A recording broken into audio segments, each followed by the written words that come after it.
La galerie du temps, figée, le silence. Et ce privilège un peu coupable de déambuler seul au milieu des œuvres. Le musée du Louvre-Lens est bel et bien fermé. Les 200 salariés ont déserté. D'habitude, le musée fermé, il y a quand même toujours du monde. Il y a du monde qui se promène dans le parc. Il y a des équipes très nombreuses qui travaillent évidemment le jour de fermeture, le mardi.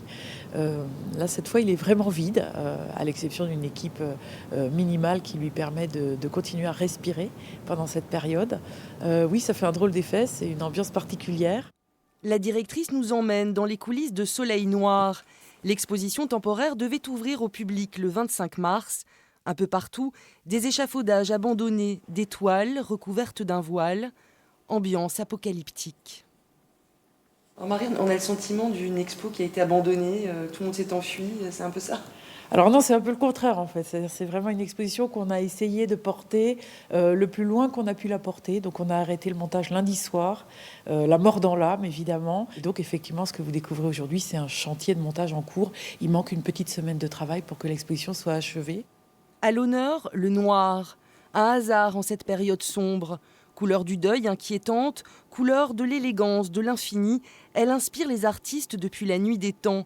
Pierre Soulages et ses outres noires sont un exemple de sa complexité.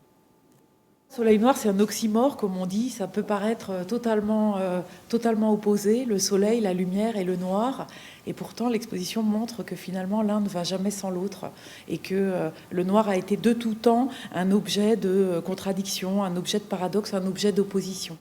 Côte à côte, mais à 1 mètre de distance, la visite se poursuit.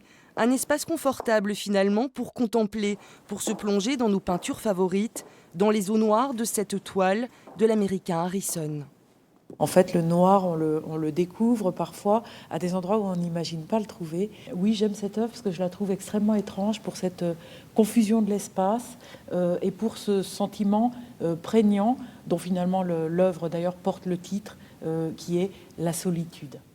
La solitude d'un musée vide. Pour garder le lien avec les visiteurs, un blog des médiateurs a vu le jour, le Louvre-Lens chez vous. En attendant de les voir en vrai, voilà les 180 œuvres confinées, elles aussi, jusqu'à nouvel ordre.